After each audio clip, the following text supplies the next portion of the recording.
하나님의 말씀은 시편 27편 4절입니다. 하나님의 말씀은 시편 27편 4절입니다.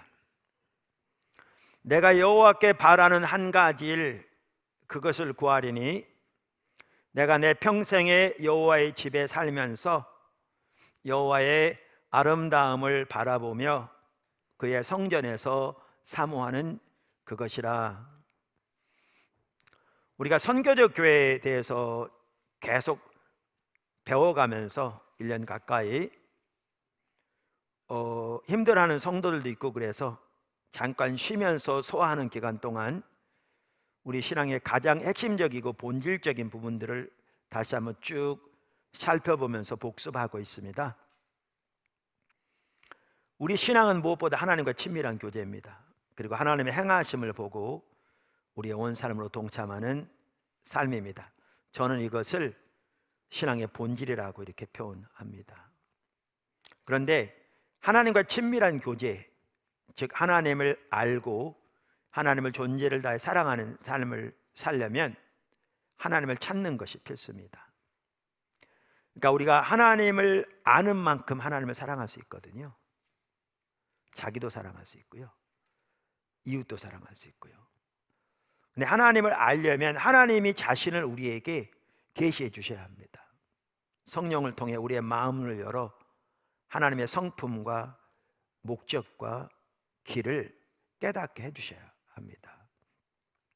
근데 성경에 보면 하나님은 하나님을 찾는 자에게 자신을 나타내신다고 되어 있기 때문에 하나님을 찾는 것이 우리 신앙에서 가장 첫 단추고요, 어떻게 보면 가장 기초적이고 가장 핵심적인 부분입니다. 그런데 성경에서 하나님을 찾는다는 말은 단순히 자기 필요와 목적을 위해 하나님의 도움을 줄기차게 구하는 것을 의미하지 않습니다. 성경에서 하나님을 찾는다는 말은 하나님의 얼굴을 구하는 것인데 성경이 그렇게 말하고 있습니다. 하나님의 얼굴을 구한다는 말은 하나님을 알기 위해 힘을 다해 그분을 찾는 것을 말합니다. 그런데 하나님을 찾는다는 말이 무슨 말인가 라는 것을 가장 잘 요약해서 말하고 있는 구절이 오늘 본문 말씀입니다. 시편 27편 4절. 이 구절을 보면 다윗의 시편인데 다윗이 어떠한 사람이었는지, 또 하나님의 얼굴을 구한다는 말이 무슨 말인지를 분명하게 볼 수 있는 좋은 구절입니다. 이 구절에 보면 5가지가 한눈에 들어옵니다.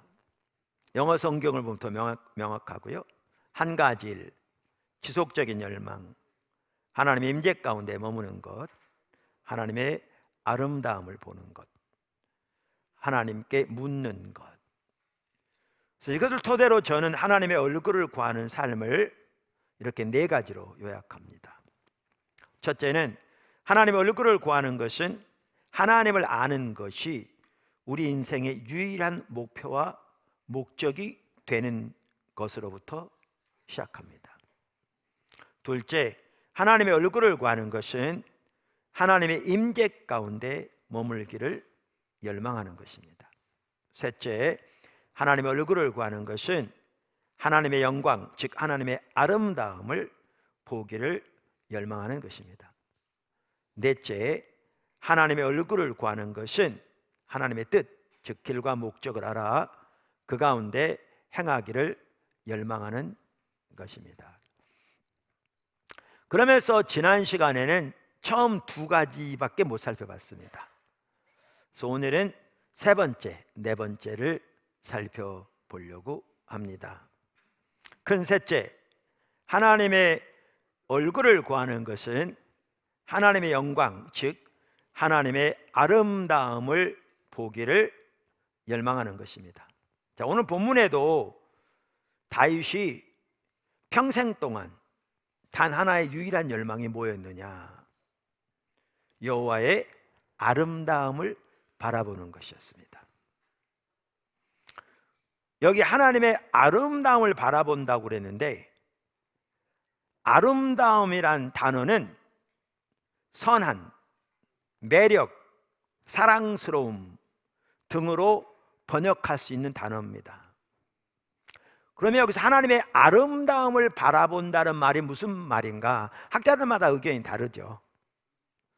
그런데 페트라 주석도 대표적인 몇 가지 의견들을 쭉 나열한 다음에 자기가 보기에도 가장 타당하다고 생각한다라고 제시한 것이 뭐냐면 영안으로 바라본 하나님의 계시입니다. 영안으로 바라본 하나님의 계시. 이 말은 페트라 주석 학자가 한 말입니다. 넬리치라는 학자도 그렇게 얘기했고요. 제가 보기에도 성경 전체적으로 볼 때 여기에 하나님의 아름다움을 바라본다는 말은 영안으로 바라본 하나님의 계시를 말하는 것임을 저도 개인적으로 동의합니다. 우리가 이미 시편 63편도 다윗의 시편인데 거기에 보면 그가 하나님을 광야에서 물이 없어 찾는 것처럼 그렇게 갈급하게 하나님을 찾고 있거든요. 그런데 그 하나님을 찾는다는 말이 무슨 말이냐? 그러면서 2절에 보면 내가 주의 권능과 영광을 보려 하여 이와 같이 성소에서 주를 바라보았나이다. 그러니까 우리가 이건 이미 살펴보았는데 이것은 다윗이 압살롬에게 쫓기기 전 예루살렘에 있었을 때의 경험인데 그때 성소, 하나님의 언약궤가 머물러 있는 성소, 언약궤는 하나님의 영광의 임재가 머물러 있던 곳, 그 하나님의 임재 가운데서 하나님을 바라본, 그러는 가운데 하나님의 권능, 하나님의 영광, 다음처럼 하나님의 인자하심을 보았던 그 사건을 지금 회상하고 있는 거죠.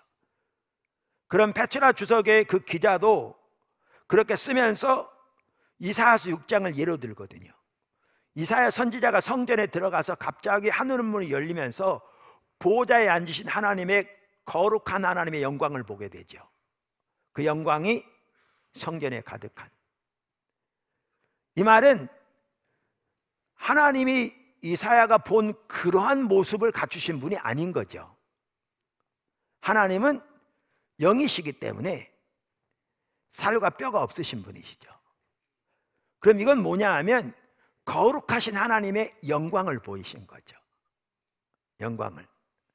무슨 말이냐 하면 거룩하다는 말은 구별된다는 말이거든요.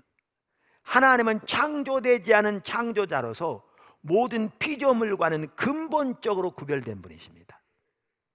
그리고 거기에는 어떤 죄도 없는, 그리고 그 하나님이 온 세상을 통치하고 계시는, 그리고 그 거룩한 영광이 성전에 가득한 이 하나님의 임재 가운데서 이 거룩한 하나님의 영광을 보니까 이미 살펴본 것처럼 이사야는 자기 입술이 부족한 죄악이 보인 거죠. 부정한 죄악이. 너무 반복적으로 얘기해 죄송합니다만은 짧은 기간 거기 있었던 것 같지 않은데 그 상당 시간 동안, 얼마나 성경에 써 있지는 않지만 그 기간 동안 그 하나님의 거룩한 하나님의 영광을 보면서 영의 눈으로 머물러 있었는데 그 상황에서 자기에게 비춰진 죄악이 입술이 부정한 죄악밖에 없었다는 사실은 우리하고는 근본적으로, 여러분은 몰라요, 저하고는 근본적으로 다른 경건한 사람이거든요. 그런데도 그 하나님 영광 임재 앞에 서니까 자기 모습이 보이는 거잖아요. 그리고 그가 그곳에는 탄식할 때 하나님께서 천사를 통해서 성전에서 타는 숯을 가져다가 입에 대며, 다 상징적인 언어들이죠. 진짜 숯을 말하는 게 아니고 진짜 입에 대해서 탄 걸 말하는 게 아니라 그 환상 중에 내 죄가 정화해졌다, 깨끗해졌다. 그러면서 하나님이 그 시대랑은 하나님의 마음을 보이시죠. 누가 우리를 위해 갈고 우리가 누구를 보낼고, 이런 하나님의 의중, 하나님의 마음이 보여지니까 이사야가 제가 여기 있사오니 저를 보내소서, 그 앞에 자신을 온전히 드리는, 이게 하나님의 영광을 본 거죠. 그러면서 아까 그 페트라 주석의 기자도 다윗이 그토록 하나님의 아름다움을 보기를 열망했다고 그러는데, 그 대표적인 예로 이 사역장을 들은 것처럼 하나님의 임재 가운데서 하나님의 성령을 통해 우리의 마음 눈을 밝히심으로 하나님의 성품과 목적과 의도를 우리에게 깨닫게 하시는, 즉 하나님의 아름다움을 보게 하시는, 그분의 거룩함, 그분의 권능, 그분의 인자하심을 깨닫게 하시는. 그래서 여기 하나님의 아름다움을 보기를 열망했다는 말은 가장 제가 보기에 학자들도 그렇고 타당한 것이 영안으로 바라본 하나님의 계시입니다. 그러니까 그렇게 하나님을 구한다는 말은 다윗이 그것이 단 하나의 유일한 열망이었다고 평생 동안 그랬는데, 그렇게 하나님을 더 알기를, 그분의 아름다움을 더 알기를, 그분의 영광을 보기를 열망하는 것이지요. 제가 반복적으로 설교하면서 나누는 게, 하나님의 얼굴을 구하는 사람은 그렇지 않은 사람과 구하는 게 근본적으로 다르다 말씀드렸고, 그들이 어떤 환경에 처할 때 그들이 구하는 것뿐만 아니라 하는 행동이 근본적으로 다르다라는 것을 나눴습니다. 반복적으로 그걸 볼 수가 있거든요. 그러니까 압살롬에게 도망해서 자기의 목숨이 풍전등화와 같고, 국가의 운명이 풍전등화와 같고, 예루살렘을 두고 온 대부분의 가족들의 안위가 정말 위기 가운데 처해 있을 때에도 우리가 시편 63편에서 볼 수 있었던 것처럼 그 상황에서도 하나님께 감사하고, 그 상황에서 하나님의 말씀을 묵상하고, 그 상황에서 하나님께 찬양하는 밤이 지나도록. 어떻게 그게 가능했느냐? 그는 하나님의 권능을 보았기 때문에, 그는 하나님의 영광을 보았기 때문에, 그는 하나님의 인자하심을 보았기 때문에 그게 가능한 거죠. 우리는 하나님을 아는 만큼 그분을 믿을 수 있거든요. 할렐루야.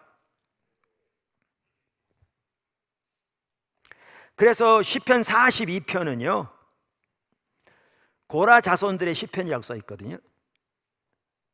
고라 자손들은 다윗이 언약궤를 예루살렘으로 가져왔을 때 기존에 모세 때부터 세운 그 성막에 들이지 않고, 그 성막은 기브온 산당에 따로 있었고요, 예루살렘 내에 장막을 세우고 거기에 두었거든요. 그리고 그래서 그 시대에는 하나님의 영광의 임재가 노출되어 있었어요.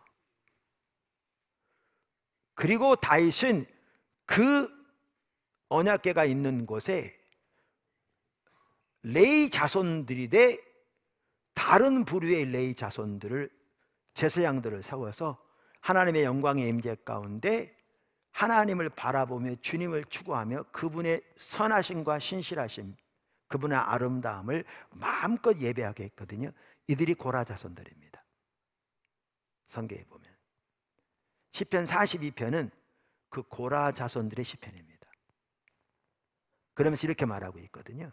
1절에 하나님이여 사슴이 시냇물을 찾기에 갈급함같이 내 영혼이 주를 찾기에 갈급하나이다. 그럼 여기 주를 찾는다는 말이 뭔가? 바로 그 다음 절, 내 영혼이 하나님 곧 살아계시는 하나님을 갈망하나니 내가 어느 때에 나가서 하나님의 얼굴을 배울고.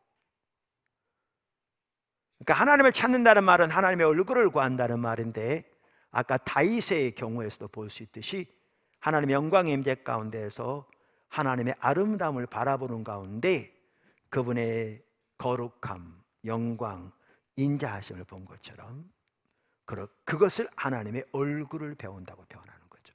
하나님 우리처럼 얼굴 있는 분이 아닙니다. 영이시기 때문에. 영이시기 때문에. 근데 사실 이런 것 같더라고요. 제가 토요일 날 성경 공부 인도하면서도 나눴는데, 이 다윗이 시편 63편에서 말한, 그리고 고라 자손들이 시편 42편에서 말한 것처럼 하나님을 찾는 이 갈망과 배고픔, 이게요 우리 예배를 위한, 우리의 신앙을 위한 시금석입니다. 무슨 말이냐면 요게 사라지는 순간 우리는 타락하기 시작합니다. 우리 신앙은 형식화되고요, 우리는 금방 자기중심적으로 돌아서고요, 하나님 임재는 서서히 거치고요, 프로그램과 종교적인 모양은 남는데 하나님과의 살아있는 실제적인 교통, 생명은 사라지고요. 예배도 마찬가지고. 그래서 내가 지금 옳은 신앙 가운데 있는가, 내가 지금 하나님께 예배드리되 올바른 자세 가운데 있는가, 그것을 이렇게 테스트해 볼 수 있는, 리트머스 테스트처럼 테스트해 볼 수 있는 아주 좋은 간단한 테스트가 뭐냐면, 나에게 이 갈급함이 있는가, 하나님을 향한, 이게 좋은 테스트입니다. 이게 자, 이와 같이 하나님의 얼굴을 구하는 것은 하나님의 영광, 하나님의 아름다움을 보기를 열망하는 것입니다. 그런데 우리는 모세의 경우에서도 이걸 잘 볼 수 있습니다. 그러니까 다윗이, 모세가, 신약의 바울이 하나님의 얼굴을 구하는 삶을 살았던 대표적인 인물들이라고 제가 말씀드렸잖아요. 모세의 경우에서도 잘 볼 수 있습니다. 우리가 지난주에도 이미 모세의 예를 일부 들었습니다. 하나님의 임재와 관련해서 하나님의 영광을 보는 것에 있어서도 우리는 모세의 예를 들 수 있습니다. 모세가 어떤 사람이었는가를 볼 수 있는 중요한 구절 중에 하나가 출애굽기 33장이라고 말씀드렸습니다. 자, 이따 살펴볼 텐데 출애굽기 32장 12절, 13절, 14절에 가면, 12절에 가면 이제 모세가 하나님께 올라가서 하나님의 얼굴을 구합니다. 그랬더니 14절에 뭐라고 그러십니까? 내가 친히 가리라. 이 말은 내 임재가 너희와 함께 가리라. 그렇게 말했습니다. 그러면서 하나님이 16절에 뭐라고 그러시냐면, 17절에 여호와께서 모세에게 이르시되 내가 말하는 이 말도 내가 하리니, 이 일도 내가 하리니 너는 내 목전에 은총을 입었고 내가 이름으로도 너를 알미니라. 그러니까 이 말이 무슨 말이냐면 하나님의 모세에게 백지수표를 주신 겁니다. 제가 지금까지 성경에서 하나님이 백지수표를 주신 분을 2명 발견했습니다. 2명 다 오늘 설교에 나옵니다. 시간이 허락하는 한. 그 외에도 있을 수 있습니다. 근데 더 아시면 저한테 좀 알려주십시오. 그 중에 한 사람이 모세입니다. 이 구절에 보면 하나님이 모세에게 백지수표를 줍니다. 내가 너를 기뻐해. 너는 내 앞에 신임을 얻었어. 은총. 그러니까 네가 구하면 그것이 무엇인지 내가 너에게 해줄게. 그 백지수표를 주시는 거죠. 가끔 말합니다만은 제가 여러분에게 백지수표 한 장 주면서 원하는 대로 쓰세요. 그러면 별 의미 없어요. 왜냐하면 제가 줄 수 있는 게 한계가 있거든요. 근데 세계 최고의 갑부가 지금은 누군가요? 일론 머스크인가요? 그 사람 좀 괴짜죠. 세계 최고 갑부가 여러분에게 백지수표 주면서 원하는 뜻 쓰세요. 그럼 좀 차원이 다르죠. 근데 하나님이 여러분에게 백지수표를 주면서 천지를 창조하신 온 우주의 주인께서 원하는 걸 줄게. 그러면 완전히 다르죠. 하나님이 여러분에게 백지수표를 준다면 뭘 원하시겠어요?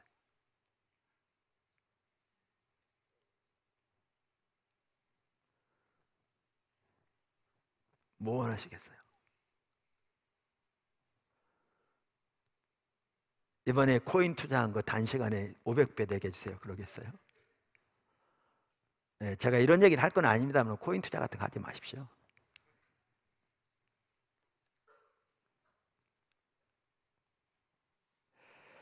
모세는 하나님 백지수패를 주셨을 때 뭐라고 구한 줄 아세요? 그 다음 절에 이렇게 말했습니다. 18절. 모세가 이르되 원하건대 주의 영광을 보이소서. 그러니까 우리가 시편 27편에서 그 한 가지란 말이 제일 먼저 나오니까 one thing, 학자들이 다 동의하듯이 이 말은 다윗이 가지고 있던 one and only desire, 단 하나의 유일한 열망이라고 그랬잖아요. 과거, 미래, 현재, 인생의 모든 날 동안 그 중에 하나가 하나님의 아름다움을 보는 거라고 그랬잖아요. 근데 모세도 똑같습니다. 하나님이 그에게 백지수표를 주셨을 때 그가 구한 단 한 가지가 하나님의 영광을 보여달라는 거였습니다. 이걸 다른 말로 표현하면 하나님의 아름다움을 보게 해달라는 거였습니다. 하나님의 얼굴을 구하는 사람들은 구한 게 다릅니다. 다릅니다. 근본적으로 다릅니다. 조그만 차이가 아닙니다. 근본적으로 다릅니다. 자, 그럼 여기 하나님의 영광을 보여야 한단 말이 무슨 말이냐 그랬더니 19절에 뭐라고 그러냐면 여호와께서 이르시되 내가 내 모든 선한 것을 내 앞으로 지나가게 하고, 영광을 다른 말로 뭐라고 표현하냐면 하나님의 선함이라고 표현합니다. 그리고 그것에는 응답으로 34장에 하나님이 임하십니다. 5절. 여호와께서 구름 가운데 강림하사 그와 함께 거기 서서 여호와의 이름을 선포하실세. 이름은 하나님의 성품을 말하거든요. 여호와께서 그의 앞으로 지나시며 선포하시되 여호와라 여호와라 자비롭고 은혜롭고 노하기를 더디하고 인자와 진실이 많은 하나님이라. 인자를 천대까지 베풀며 악과 과실과 죄를 용서하리라. 그러나 벌을 면제하지는 아니하고 아버지의 악행을 자손 3, 4대까지 보응하리라. 여러분, 이것은요 하나님이 이러한 분이라는 이론적인 지식을 모세에게 알게 하셨다는 말이 전혀 아닙니다. 이 말은 하나님이 영광 중에 임하셔서 일한 하나님의 성품을, 그걸 성경은 아름다움이라고 표현합니다. 모세 앞에 보이신 것을 말합니다.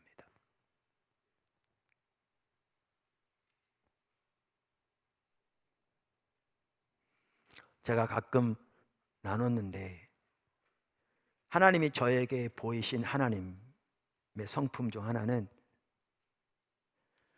그분은 저의 필요를 채우시는 분이라는 것이었습니다. 여러분, 다 하나님은 우리의 필요를 채우시는 분이 알죠. 성경에 써 있잖아요. 근데 그것을 하나님에 관한 성경적인 지식을 단순히 아는 것과 그러한 하나님을 아는 것은 완전히 다릅니다. 그러한 하나님을 아는 것에는 성경적인 지식이 토대가 되어지지만 하나님께서 하나님과 관계를 통해 성령으로 우리의 마음을 열어 그러한 하나님의 성품을 우리에게 알게 하시는 것을 의미합니다.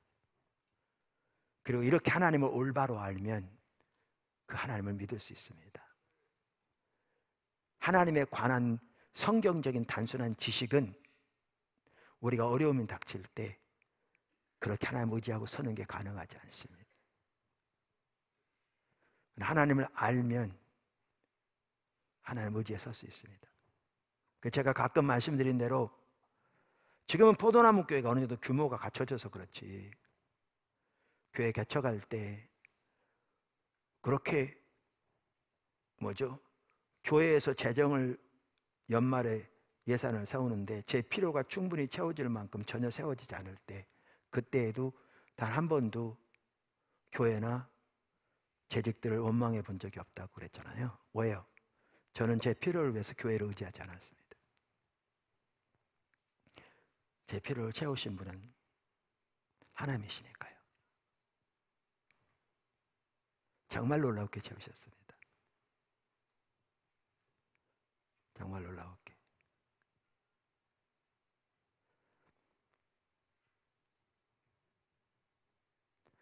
양복 하나도요,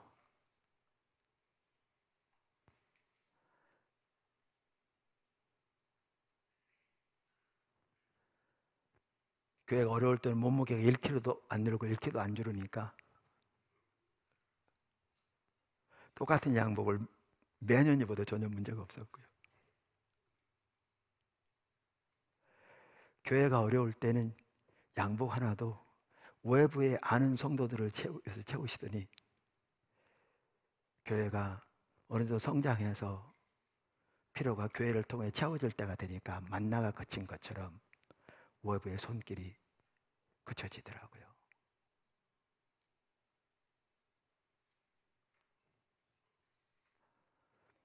근데 그 하나만 해도 그런데 지금 모세 앞에 하나님이 임하셔서 여호와로라 여호와로라 자비롭고 은혜롭고 노하기를 더디하고, 이것은요 어마어마한 하나님의 아름다움을 보이신 겁니다.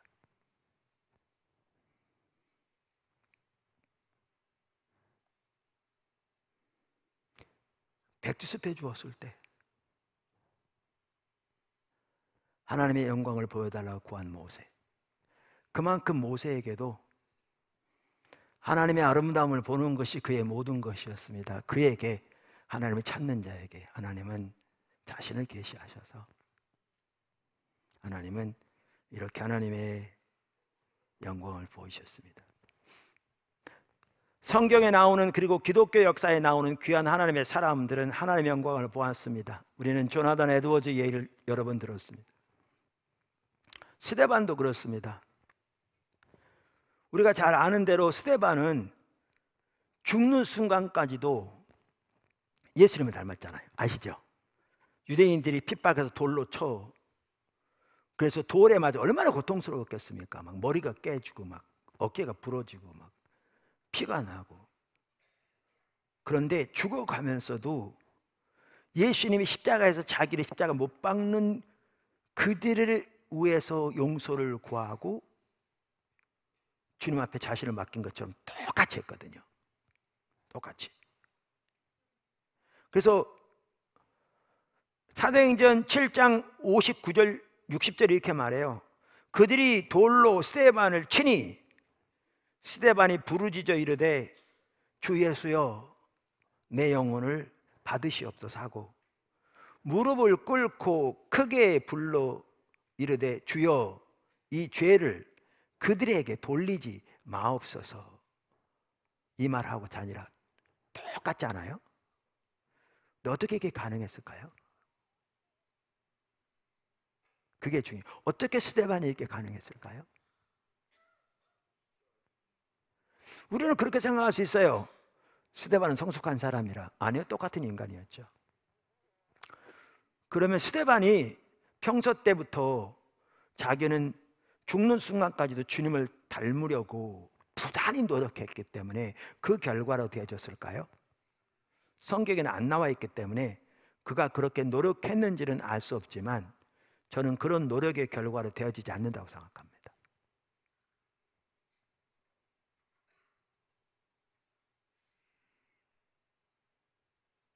우리는 설교 들을 때 저도 예수님 닮게 해주세요. 그리고 나갔는데 누가 차를 긁어버려서, 새 차인데.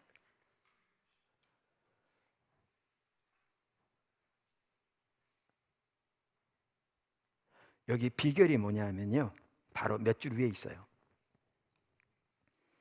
55절, 스데반이 성령 충만하여 하늘을 우러러 주목하여 하나님의 영광과, 뭐와? 하나님의 영광과 예수께서 하나님 우편에 서신 것을 보고. 핍박을 받을 때 하나님이 함께 하시겠다고 약속하셨는데 그 약속대로 스데반이 핍박을 받을 때 성령이 강력하게 그와 함께 하심으로 하나님이 그의 영의 눈을 열어 하나님의 영광을 보게 하시고 보좌 우편에 서신 예수님의 영광을 보게 하신 거죠. 하나님의 본체신데 세상의 모든 죄를 지고 가시기 위해 이 땅에 오셔서 그 모든 핍박과 대적 가운데서 세상의 모든 죄를 한 몸에 지시고 아버지의 뜻을 따라 십자가에 자신을 내어주신 예수님. 그러면서 자신을 죽이는 자들까지를 위해서도 기도하시고 오직 하나님만 의지한, 근데 거기서 끝난 것이 아니고 부활을 통해 승리하사 승천하셔서 하나님 보좌 우편에, 성경에는 앉으셨다고 되어 있는데 서서 자기를 내려다보시는 그 영광을 보았을 때 스데반은 기꺼이 그렇게 용서할 수 있었지요.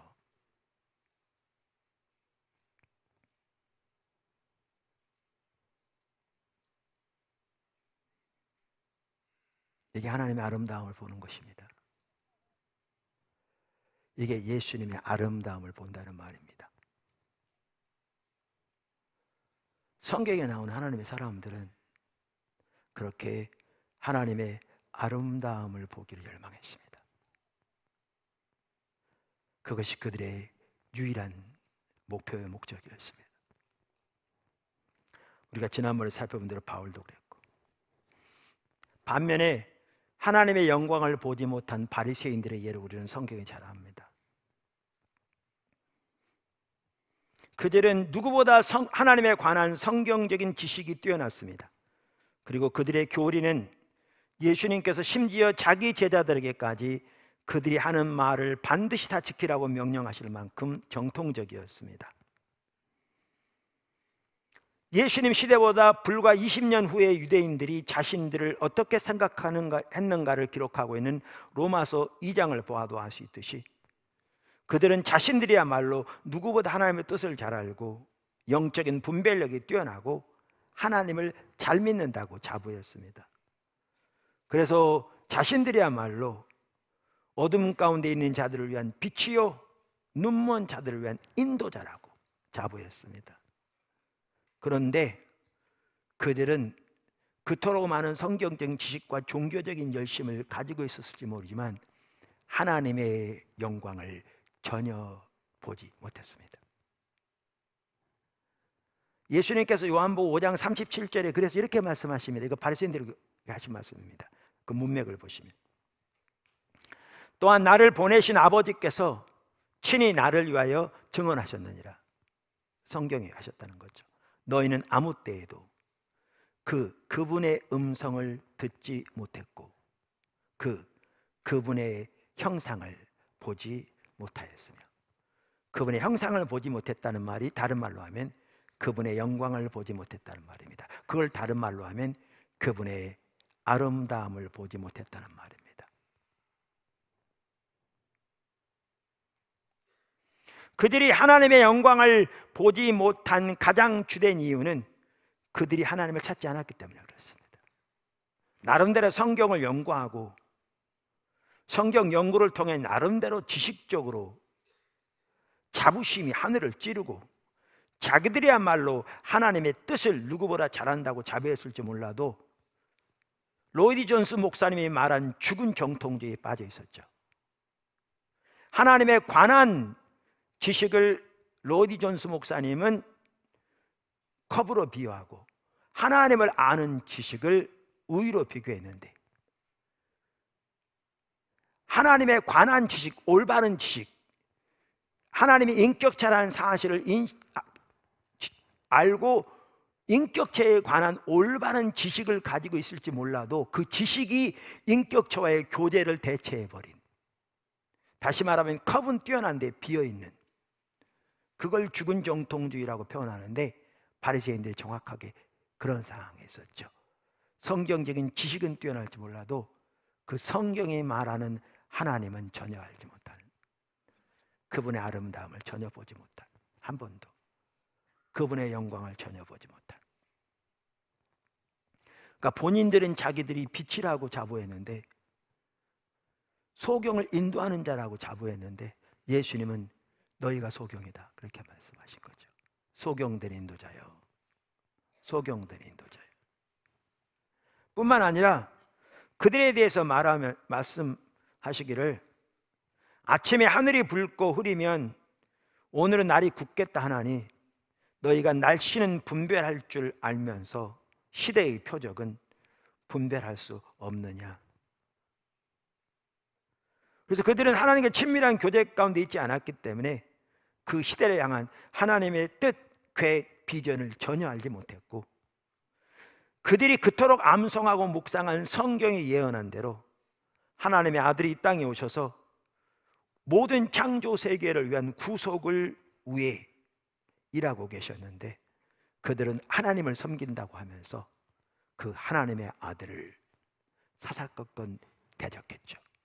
그리고 급기야 그 하나님의 아들을 십자가에 매달았죠. 우리가 하나님의 얼굴을 구하지 않으면 바리새인처럼 될 수 있습니다. 그런데 오늘날의 문제는 바리새인들은 성경적인 지식이라도 뛰어났는데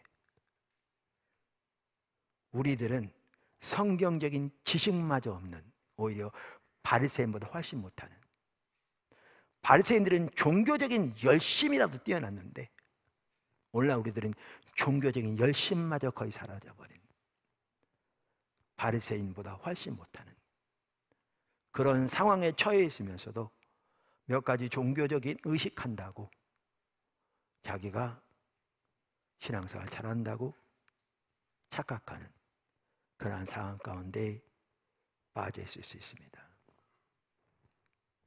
하나님의 얼굴을 구하는 것은 하나님의 영광을, 하나님의 아름다움을 보기를 갈망하는 것입니다. 할렐루야. 네 번째, 하나님의 얼굴을 구하는 것은 하나님의 뜻, 즉 길과 목적을 알아 그 가운데 행하기를 열망하는 것입니다. 사실 일부 예배 때는 이 한 부분만 했는데 끝까지 못했습니다. 2부 예배는 마칠 수 있기를 소원합니다.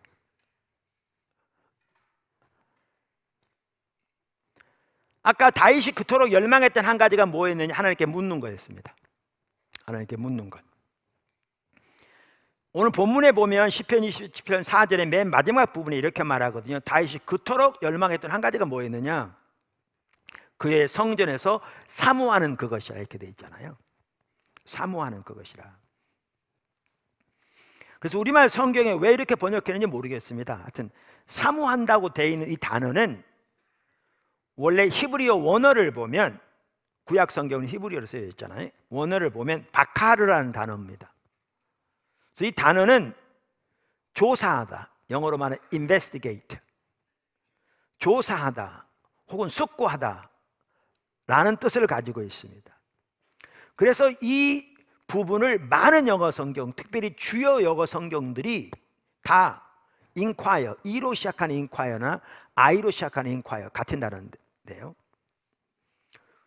로 번역하고 있습니다. 킹 제임스, ASB, RSV, 뉴 킹 제임스, ESV 등 주요 성경들이. 그래서 다윗이 그토록 열망한 그 한 가지에 포함된 또 하나의 요소는 하나님의 뜻, 의중, 길을 알기 위해 하나님께 묻는 것이었습니다. 다윗은 늘 하나님의 뜻 가운데 거하기를 원했기 때문에 하나님 앞에 나아가 하나님의 뜻과 길을 물었습니다.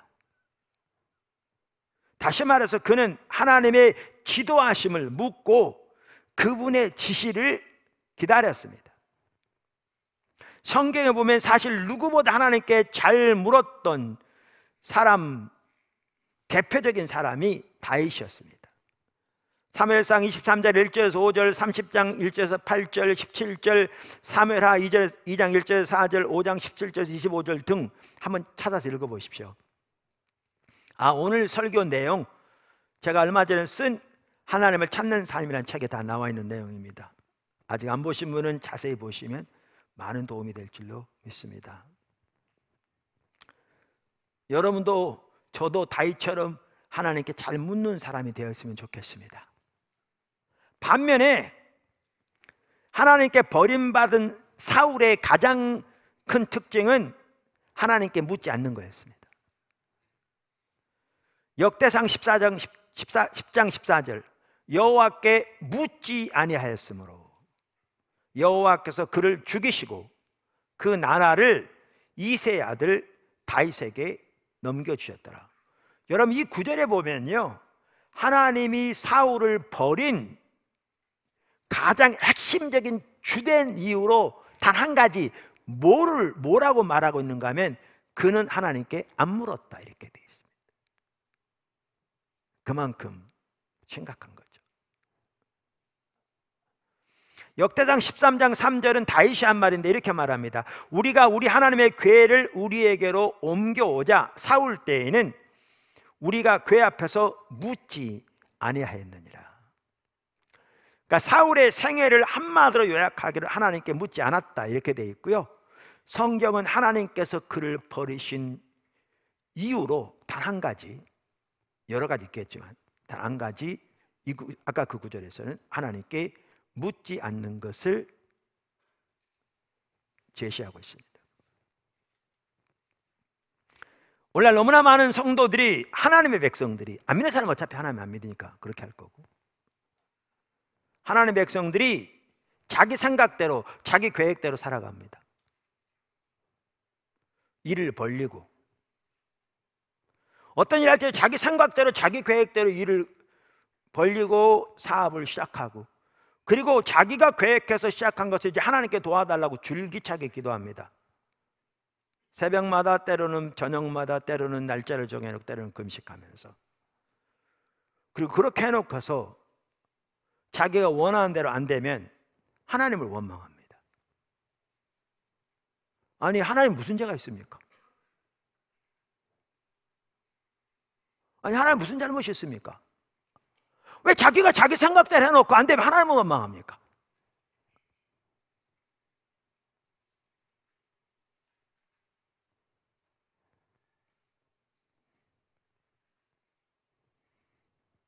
요즘 정치인들이 흔히 사용하는 말대로 하나님은 우리가 쌓아놓은 똥을 치우는 분입니까?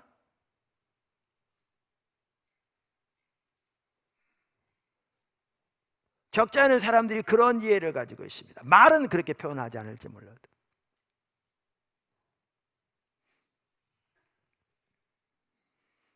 이와 같이 우리가 하나님을 찾는 데 중요한 한 부분은 하나님께 묻는 것입니다. 그런데 여기 하나님께 묻는 것이라고 표현된 시편 27편 4절은 훨씬 더 광범위한 걸 포함합니다. 왜냐하면 아까 사모한다는 단어가 뭘 어떻게 번역할 수 있는 단어라고 그랬죠? 조사하다, 숙고하다 라고 번역할 수 있는 단어라고 그랬잖아요. 그래서 여기에 묻는다는 말에는 하나님의 뜻, 하나님의 길을 알기 위해 하나님 앞에서 연구하고 조사하고 하나님의 도움을 간절히 구하고 기도하는 것을 포함합니다. 그래서 이 네 번째 부분을 좀 더 상세하게 하나하나 살펴볼 필요가 있습니다. 아멘. 작은 첫 번째, 하나님의 길을 알기를 구하는 것. 하나님의 길을 알기를 구하는 것. 그러니까 하나님을 알기를 간절히 구하는 것에는 아까 살펴본 것처럼 하나님의 아름다움을, 그분의 성품을 알기를 간절히 찾는 것이 포함되고요. 또한 그분의 길을 알기를 간절히 찾는 것이 포함됩니다. 예를 들면 시편 25편은 다윗의 시편입니다. 거기에 보면 다윗은 간절히 하나님을 찾았습니다. 1절, 여호와여 나의 영혼이 주를 우러러 보나이다. 여기 우러러 본다는 말은 하나님을 찾는다는 말과 같은 말입니다. 시편 69편 6절 등에 보면 알 수 있습니다. 그런데 다윗은 하나님을 간절히 찾되 하나님의 길과 진리를 알기 위해 간절히 찾았습니다. 4절에 그게 나옵니다. 시편 25편, 여호와여 주의 도, 길도자입니다. 주의 도를 내게 보이소서, 주의 길을 내게 가르치소서, 주의 진리로 나를 지도하시고 교훈하소서.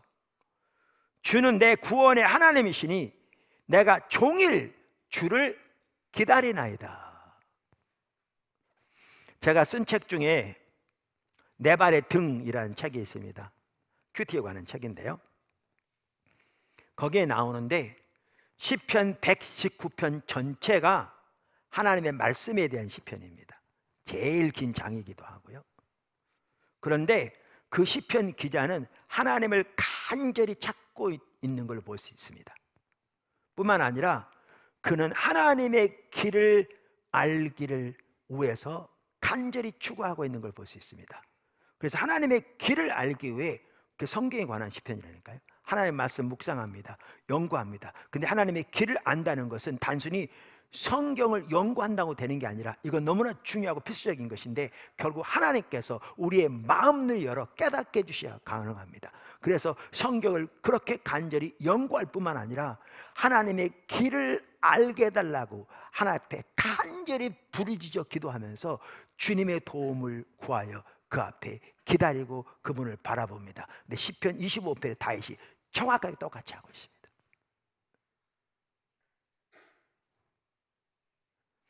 정확하게 똑같이 하고 있습니다. 이와 같이 하나님을 찾는 삶에는 하나님의 길을 알기를 간절히 추구하는 것이 포함됩니다. 모세의 예, 이것에 대한 대표적인 예가 또한 모세입니다. 모세입니다. 그게 아까 잠깐 언급하고 지나갔던 출애굽기 33장 12절 13절입니다. 우리가 지난주에 이 구절의 배경을 살펴봤잖아요. 32장에서 이스라엘 백성들 금송아지 만들었습니다. 하나님이 그들을 멸하시려고 하셨는데 모세의 기도를 들으시고 돌이키셨습니다. 그리고 이제 어디까지 왔느냐 하면 과정을 거쳐서 33장에 보면 하나님께서 모세에게 네가 애굽에서 인도해 네 백성 데리고 가나안 땅 올라가라. 내가 아브라함과 이삭과 야곱에게 명세한 대로 그 땅 주겠다. 내가 천사를 보내서 그 적들을 몰아내게 하겠다. 근데 나는 안 가겠다. 근데 그 말이 우리가 지난주 살펴본 대로 하나님의 임재가 같이 가지 않겠다는 말이라고 말씀드렸잖아요. 근데 그 상황에서 모세가 하나님께 올라가서 기도한 내용이 여기 이 구절입니다. 33장 12절 13절 한번 보시죠. 모세가 여호와께 아뢰되 보시옵소서 주께서 내게 이 백성을 인도하여 올라가라 하시면서 나와 함께 보낼 자를 내게 지시하지 아니하시나이다. 주께서 전에 말씀하시기를 나는 이름으로, 왜 도자가 붙어있는지 잘 모르겠습니다. 이름으로 너를 알고 너는 내 앞에 은총을 입었다 하셨사온즉 내가 참으로 주의 목전에 은총을 입었사오면 원하건대 뭐라고 합니까? 주의 길을 내게 보이시고 내게 보이사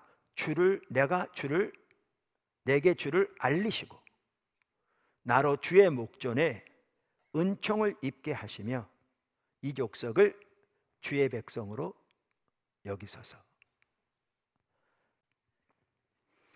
여기 모세의 기도를 보면요, 우선 우리 몇 가지를 먼저 볼 수 있어요. 모세의 기도를 보면 하나는 무엇보다 그가 뭘 구합니까? 주의 길을 보여달라고 기도해요. 주의 길. 조금 이따 살펴볼 텐데 그것은. 근데 모세는 그냥 단순히 주의 길을 이론적으로 알게 해달라고 구하는 게 아니에요. 이게 중요한 건데 주의 길을 알아, 주의 목적을 알아, 주의 뜻을 알아. 그 가운데 함께함으로 주님을 알기 위해 주의 길을 알기를 구해요. 시편 119편 기자 그렇고 다윗이 그런 것처럼. 그래서 그는 이렇게 말하죠. 주의 길을 내게 보이사 내게 주를 알리시고. 왜? 그렇게 주와 함께함으로. 그리고 그렇게 주와 함께함으로 지속적으로 주님의 은총 가운데 머물게 해달라고 그는 기도해요. 그러니까 모세의 경우에는 하나님이 무엇보다 소중했어요. 그렇기 때문에 아무리 세상적인 부, 안락, 풍요, 성공이 있다 할지라도 주님이 나는 너를 더 이상 기뻐하지 않는다 라고 말씀하시면 그것은 그에게 그 모든 것을 잃는 것보다 더 치명적이었어요. 하나님의 얼굴을 구하는 사람은요, 그 중심부터가 다릅니다. 그래서 하나님의 얼굴을 구하는 사람은 하나님을 아는 것이 유일한 목표와 목적된 삶으로부터 시작합니다. 그러니까 바울이 예수님을 아는 것이 가장 고귀해서, 소중해서, 값져서 다른 모든 것들을 손해로 여기고 배설물로 여기고 주님을 알기 위해 달려간다 그랬잖아요. 다 똑같습니다. 구약의 사람이건 신약의 사람이건 하나님의 귀한 사람들은 동일했습니다. 자, 그러면서 이제 여기 모세는 하나님의 길을 구했는데, 여기 하나님의 길을 구했다는 말이 무슨 말인가? 라는 거죠. 여기서 말하는 하나님의 길은 이스라엘 향한 하나님의 뜻과 목적, 그 시대를 향한 하나님의 계획과 비전 등 전반적인 하나님의 뜻을 의미합니다. 그러니까 우리가 이미 살펴본 대로 시편 103편 7절에 보면 하나님의 모세에겐 하나님의 길을 보이셨다. 우리말에 행이라고 번역됐는데 그 말이 애매모호하다 그랬잖아요. 원래 원어는 길이라고, 영어 성경 다 그렇게 번역하고 있습니다. 하나님의 길을 보이셨고 이스라엘 백성들의 하나님의 행사를 보이셨다. 이미 살펴봤잖아요. 그럼 이 시편 103편 7절에 나오는 하나님의 길에 대해서 페추라 주석은 이렇게 표현합니다. 본 용어 자체는 어떤 일을 행하시는 하나님의 방법이나, 길이니까 way, 방법이나 의도, 도덕적 성향, 성품 등을 뜻하지만 본 문맥상으로는 하나님의 은총을 받은 자가 그 후에 땅 위에서 살아가는 데 필요한 모든 규례들, 개인을 포함한 민족, 교회 공동체를 향한 전포갈적인 하나님의 경륜을 뜻한다. 무슨 말인지 제가 설명할게요. 우리는 오늘날 성경을 통해서 이 전체적인 걸 봐요. 그러니까 알아요. 하나님께서 시내산에 모세에게 나타나시잖아요. 그러면서 아브라함과 이삭과 야곱에게 맹세한 대로 이 백성을 건져내겠다는 거죠. 그들이 당하고 있는 그 고통을 내가 보고 들었다. 내려와서 건져내려 한다. 건져내서 어떻게 한다고요? 그들을 아브라함과 이삭과 야곱에게 맹세하는 그 땅을 주겠다는 거죠. 근데 우리가 아브라함 때부터 보면 인류가 하나님이 창조하시고 모든 창조 세계를 하나님의 형상대로 인간을 창조하셔서 하나님을 대표하고 대신해서 이 땅을 다스리고 문화를 개발하는 삶을 살도록 하셨는데 창세기 3장에서 인류가 타락하게 되죠. 그러면서 죄의 영향력이 모든 창조 세계에 미치게 됩니다. 하나님이 창조하신 구조는 선한데 인류의 타락으로 인해서 그 방향이 왜곡되고 하나님을 대적하는 방향으로 나가게 되죠. 그래서 죄의 결과는 점점 심해지고 영향력이 좀 확대되는 이 상황에서 하나님이, 우리가 이미 살펴본 것처럼 하나님이 만드신 모든 것들을 다 끝내버리실지 아니면 다른 계획을 가지실지 선택의 기로에 처하게 되죠. 그러면서 하나님이 택하신 것은 모든 창조 세계의 구속입니다. 그리고 그 일을 시작하기 위해서 아브라함 부르십니다. 아브라함을. 그리고 그를 통해 하나님을 대표하고 대신하는 한 백성을 세우실 계획을 가지신 거죠. 그들을 통해 매력적인 반문화 대한 사회로 그들을 세우셔서 철저하게 하나님의 길에 이들을 통해 열방이 하나님께로 이끌어지도록 그러한 백성을 세우실 계획을 가지신 겁니다. 그리고 이제 하나님이 그 일을 실현하기 위해서 모세에게 오셔서 그를 애굽으로 보내시고 하나님 그 놀라운 능력으로 그들을 건져내시죠. 그리고 시내산에 옵니다. 그리고 시내산에서 모세가 하나님 부름을 받아 올라갔을 때 이스라엘 백성을 향한 정체성을 그들에게 말씀해 주십니다. 하나님께 속한 특별한 소유, 제사장 나라, 거룩한 백성, 이란 계획. 그리고 이제 하나님께서 그들을 광야로 인도하신 거죠. 근데 하나님이 왜 그러면 그들을 광야로 인도하셨는가? 여러분 말씀드린 대로 애굽에서 그들이 살던 삶의 방식, 삶의 태도, 삶의 가치, 삶의 목표, 삶에 대한 이해, 이걸 이대로 가지고 하나님의 위대한 이 어마어마한 계획을 왜 쓰임 받을 수 있겠냐고요. 그러니까 광야를 통해 그들을 빚어가기 원하시는 거죠. 하나님 중심적으로. 그래서 광야 전체를 신명기 8장은 하나님의 징계라고 표현하고 있죠. 사랑하는 자를 징계하신다. 친자녀이기 때문에 징계하신다. 하나님의 성품을 닮게 하기 위해서 징계하신다. 이렇게 말하고 있죠.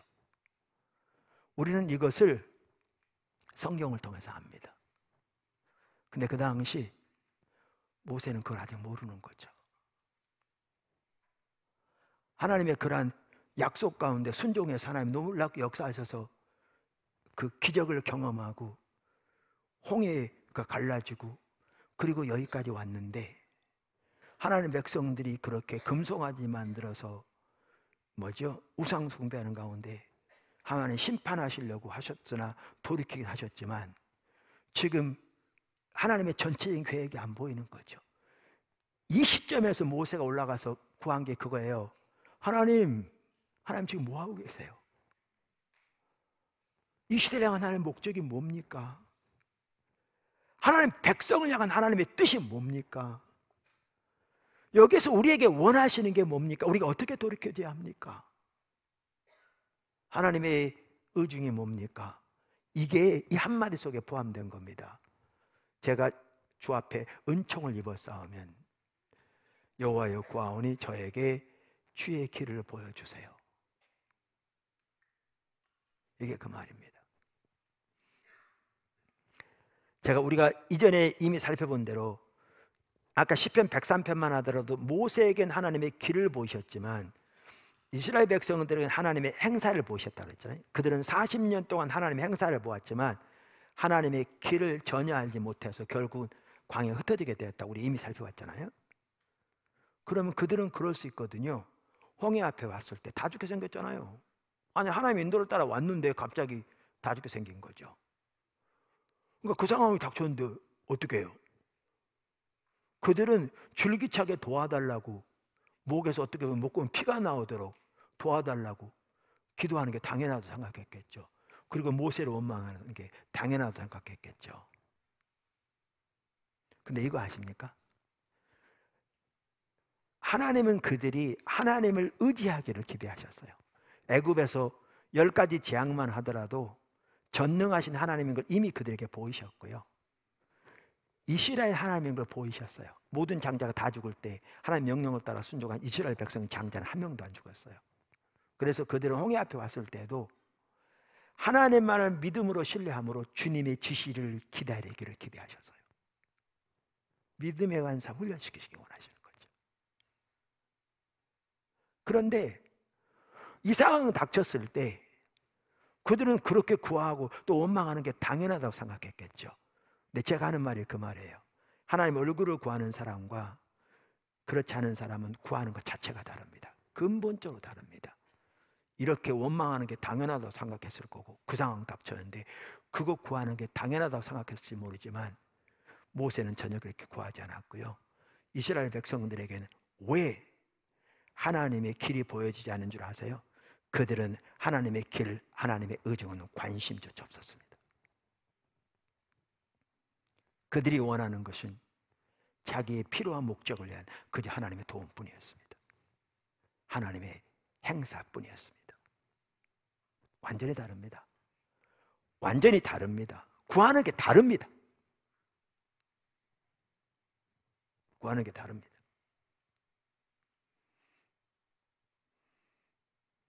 이렇게 모세는 하나님의 길을 구했기 때문에 하나님 모세에게는 하나님의 길을 보이셨습니다. 솔로몬도 초기에는 그랬습니다. 옳게 시작한 솔로몬, 그는 처음에는 하나님의 길을 구했습니다. 솔로몬은 옳게 시작했으나 그의 인생의 막바지 하나님을 떠난 사람이잖아요. 그가 초기에 하나님과 올바른 관계 가운데 있었을 때 그는 하나님을 찾는 사람이었습니다. 그리고 하나님을 찾는 사람으로서 그는 하나님의 길을 간절히 구했던 사람입니다. 보십시오. 아까도 말씀드린 대로 하나님을 찾아야 하나님과 올바른 관계 가운데 있을 수 있고요.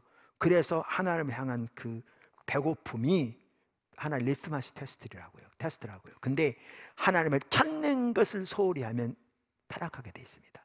금방 자기중심적으로 돌아가고요. 영적인 눈은 흐려지고요.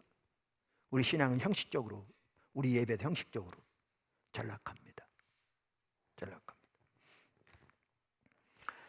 솔로몬의 예를 잘 볼 수 있는 게 역대하 1장인데요. 제가 보기에 솔로몬이 하나님을 찾았던 게 아버지의 유언이 큰 영향을 미쳤을 것 같다고 생각해요.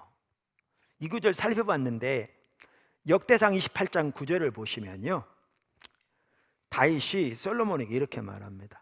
내 아들 솔로몬아, 너는 내 아버지 하나님을 알아라. 온전한 마음과 기쁜 뜻으로 섬겨라. 여호와께서는 모든 마음을 감찰하사 모든 의도를 아시나니 내가 만일 그를 찾으면 만날 것이요, 만일 내가 그를 버리면 그가 너를 영원히 버리시리라.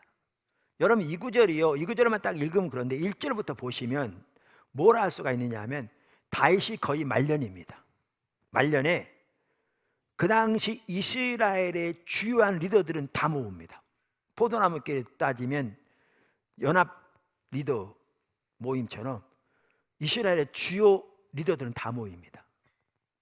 모아서 그들에게 하나님께서 다윗에게 주신 언약을 나눕니다.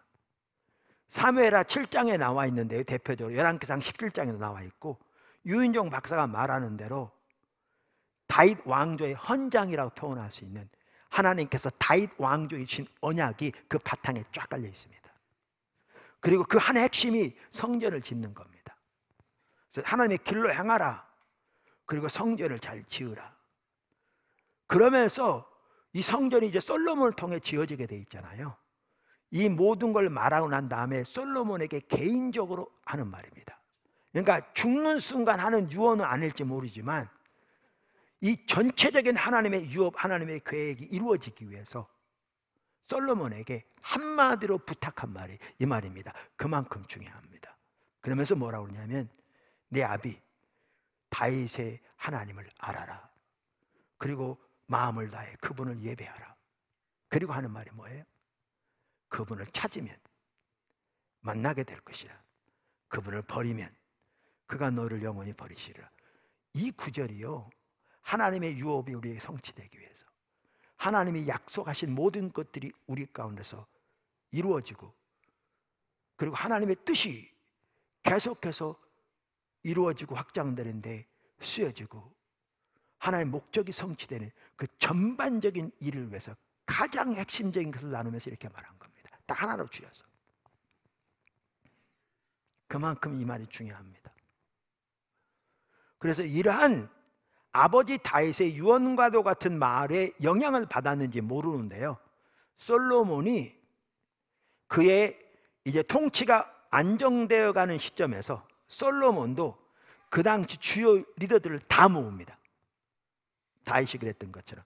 그리고 기브온 산당으로 갑니다. 기브온 산당에는 그 당시에 역대하 1장 1절 3절을 보면 알 수 있듯이 모세가 세운 성막이 거기에 있었습니다. 그리 나갑니다. 그러면서 5절에 이렇게 말합니다. 역대하 1장 5절. 옛적에 훌의 손자 우리의 아들 부살렐이 지은 놋제단은 여호와의 장막 앞에 있더라.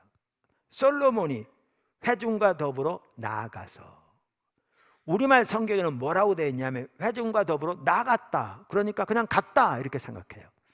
근데 우리말에 나아가서라고 번역한 이 단어를 주요 영어 성경들, 킹 제임스, RSV, NIV, NRV, ASV 등 주요 영어 성경들이 이 구절을 뭐라고 번역하고 있느냐면요, 솔로몬이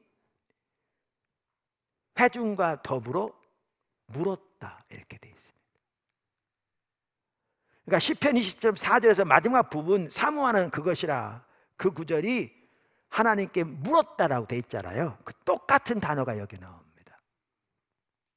그러니까 솔로몬이 거기에 회막에 나가되 뭐하러 갔느냐? 하나님께 물으러 간 겁니다. 다시 말하면 하나님을 찾아 나간 겁니다. 우리는 이 구절에서 너무나 많은 경우에 1000마리 그 번제에 초점을 맞추면 1000번제, 정말 성도들의 신앙이 무속적입니다. 오늘 한국교회 솔로몬이 1000번제를 드렸더니 부도 주고 장수도 주었다. 전혀 성경적이 아니죠. 그 구절 전혀 그렇게 말하고 있지 않아요. 그래서 어떤 분은 새벽기도 할 때마다 하루에 1, 2 해가지고 1,000원씩 헌금해요. 뭐 하는 짓인지 모르겠어요. 한꺼번에 100만 원 하지. 안 되면 10만 원씩 모아서 하든지.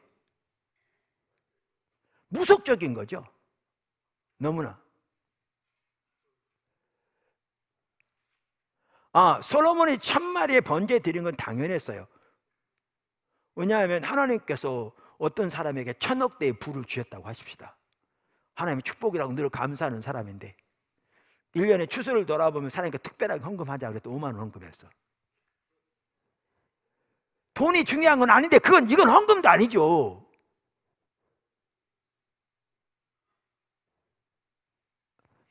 솔로몬이 1,000마리의 양을 번제를 드리는 건 너무나 당연했어요. 하나님이 엄청난 부를 주셨기 때문에. 이게 초점이 아니에요. 초점이 뭐예요? 하나님을 찾아 나갔다는 거예요. 그랬더니 하나님은 그날 밤에 임하십니다. 하나님 찾는 자에게 임하시거든요. 1,000마리 양을 드려서 하나님 임하신 게 아니에요. 그렇다면 이스라엘 시대 그 많은 재물을 드렸는데 하나님 임하셔야죠. 근데 주님 돌아보시지 않으셨거든요.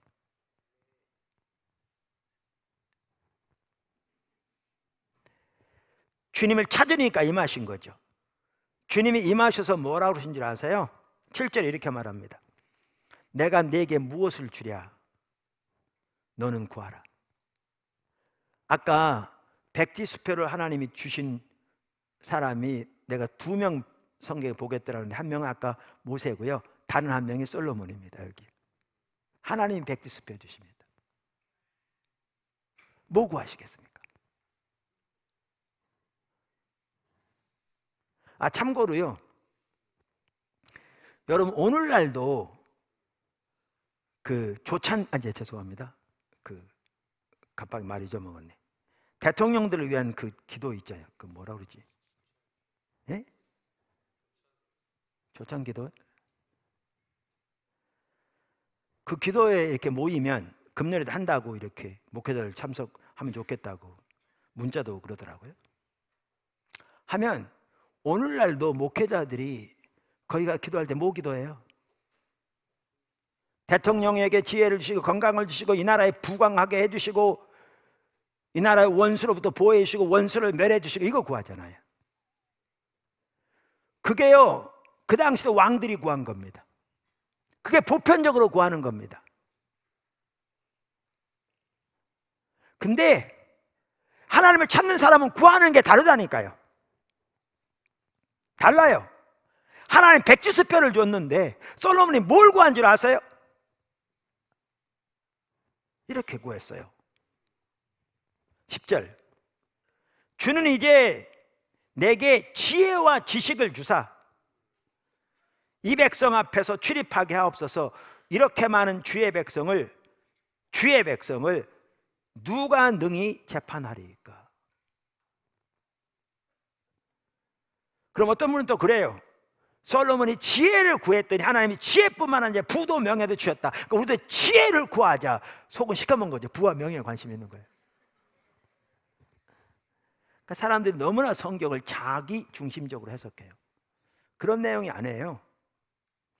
하나님이 오셔서 답변하신 내용을 보면요, 하나님의 관점과 솔로몬의 관점이 똑같은 걸 볼 수 있어요. 하나님을 찾아야 영적인 분별력이 주어지고요, 그래야 관점이 하나님이 보신 바대로 볼 수 있게 돼요. 하나님이 이렇게 말씀하세요. 이렇게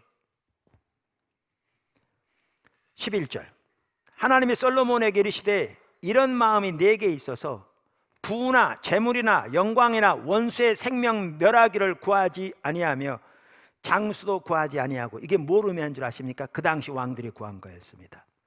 오늘날도 국가 조찬 기도에 모이면 이런 거 구합니다. 오늘날도 이게 일반적으로 사람들이 구하는 겁니다. 근데 하나님이 그렇게 말씀하신 거, 네가 이거 구하지 않고,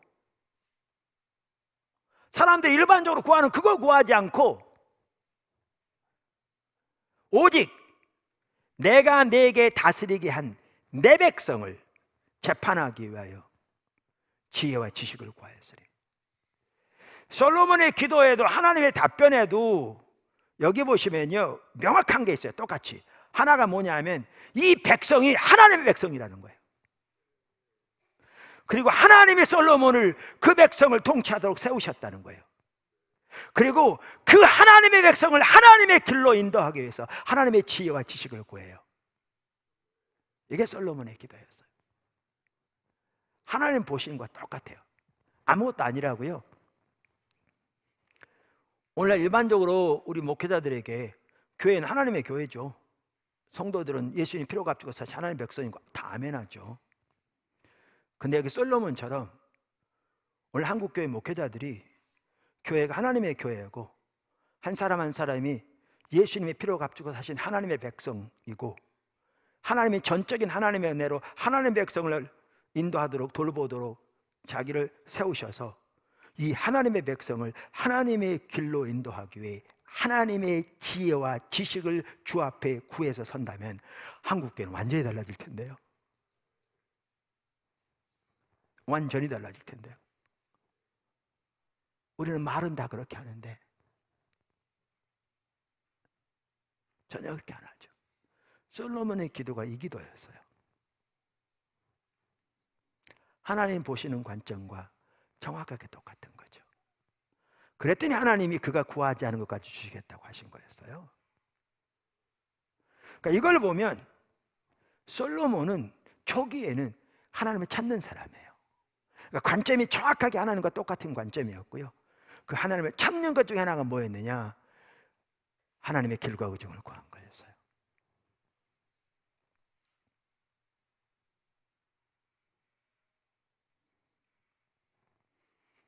하나님을 찾는 사람들은 구하는 게 다르다고 그랬잖아요. 여기 한 가지 또 추가로 말씀드리면 다윗은 위기 가운데 있을 때에도 하나님의 길을 구했어요. 위기 가운데 있을 때에도. 무슨 말이냐면 사무엘하 21장 1절 이렇게 말해요. 다윗의 시대에 해를 거듭하여 3년 기근이 있으므로 다윗이 여호와 앞에 간구하며 여호와께서 이르시되 이는 사울과 피를 흘린 그의 집으로 말미암음이니 그가 기브온 사람을 죽였음이니라 하시니라. 그러니까 신명기서에서 나오는데요, 우리가 적과 꿀이는 땅, 가나안 땅 이렇게 표현하고 있잖아요, 성경이. 그런데 가나안 땅은 요단강 주변과 서쪽 평야 지역을 빼놓고는요, 비가 오면 농사를 전혀 못 지을 천수답에 다 야산이거든요. 그러니까 가나안 땅은 철저하게 하나님만 의지하도록 돼 있어요. 그를 인도하신 거죠. 근데 그 가나안 땅에 3년 연속 기근이 들었어요. 요즘 TV 선전에 그런 게 나오던데 태풍보다 더 큰 피해가 기근이래요. 비가 조금은 안 와도 살 수 없는 그 땅에 3년 연속 비가 안 왔어요. 난리가 난 거죠. 국가 전체적으로. 얼마나 심각했겠어요. 또 백성 들어올 때마다 왕을 쳐다보는데 여러분이 그 당시에 다이셨으면 어떻게 했겠어요? 기우제지네요? 안 믿는 사람들이 하는 건데 어떻게 했겠어요? 성경은 이렇게 말하고 있어요. 다윗이 여호와 앞에 간구하며. 여러분 이 말을 들을 때 여러분은 다윗이 어떻게 했다고 생각되세요? 비를 보내주시기를 간절히 기도했다고 생각되잖아요. 비를 보내주세요. 밤낮으로 부르짖고 왕국에서 기도회를 하고 전 국민들에게 기도회에서 기도회를 발표하고 때로는 금식하고 그랬다고 생각되잖아요. 저는 우리나라 성경 번역한 사람들 왜 이렇게 번역했는지 모르겠어요. 근데 원래 원문을 보면요 전혀 이렇게 안 돼 있어요. 아까도 말씀드렸잖아요. 하나님을 찾는 사람들은요 구하는 게 다릅니다. 위기가 처할 때에도 달라요. 원문에 보면 여기 뭐라고 되어 있냐면, 이거 번역 정말 잘못된 거예요. 뭐라고 되어 있냐면 다윗이 하나님의 얼굴을 구하며 이렇게 되어 있어요. 다윗이 하나님의 얼굴을 구하며 3년 연속 비가 안 오는데.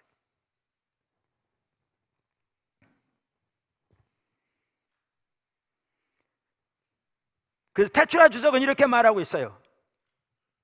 여기서 여호와 앞에 간구하며란 말을 직역하면 하나님의 얼굴을 구하며라는 뜻이다. 그래서 여러분들이 RSV, ASV, NIV, ESV 등 주요 성경도 보세요. 다 그렇게 번역하고 있어요. 왜? 원어가 그렇게 돼 있어요.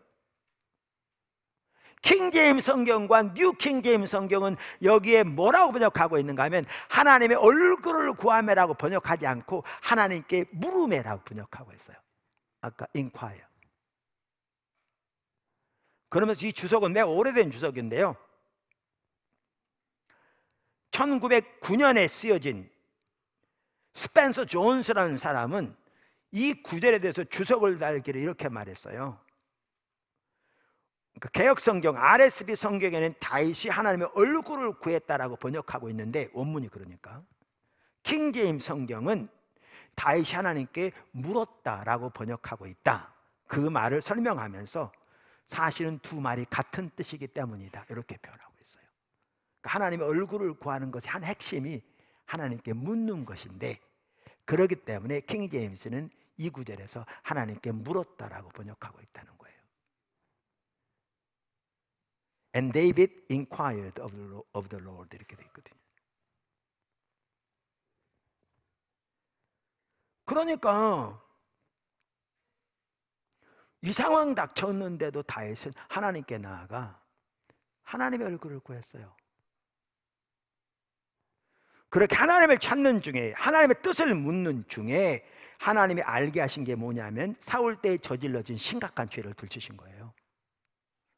그리고 그것을 바로잡고 나니까 곧바로 비가 왔어요. 하나님 어떨 때 우리 다루실 때 이러기도 하거든요. 사울의 죄가 저질린 거 오래됐는데도 어떨 때 이렇게 하실 때가 있어요. 성경에 보면 이런 예들을 여러 번 볼 수 있어요.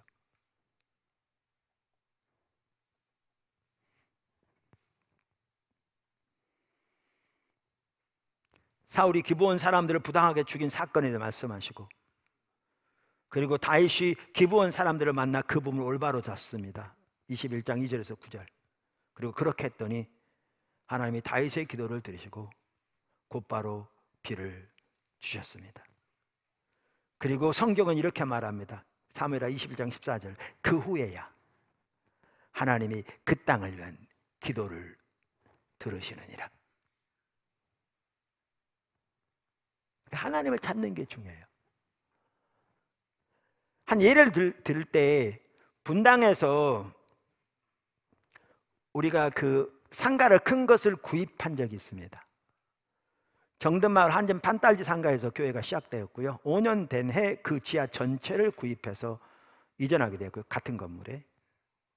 그러면서 이렇게 기도하는 중에 또 이렇게 교회 계속 자라나고 이런 중에 어떤 계기를 통해서 하나님께서 주변에 있는 큰 빌딩을 구입하고 한 층을, 그리고 예배를 거기서 드리고 여기를 전적으로 주님을 찾을 수 있는, 기도하면서 그러한 장소로 쓸 하나님 뜻을 알리셔서 교회가 전체를 분별해 가지고요, 거기서 한 블락밖에 떨어지지 않은 곳에 실평수가 300평이 넘는 그보다 2배가 더 큰 그 상가를 경매로 구입을 했습니다.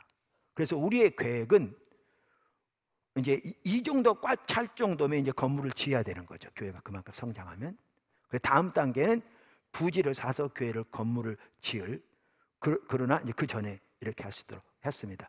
근데 잔금을 치르고 교회가 들어가려고 그러는데요, 문제가 생겼습니다. 지역 주민들이 우리를 대적한 겁니다. 막 성도들한테, 주민들 다 사인 받아가지고 교회 못 들어오게 앞장서서. 근데 주민 대표들을 만나는데 그 중에 2명인가는 그 지역에 있는 큰 교회의 재직들인 거 있죠.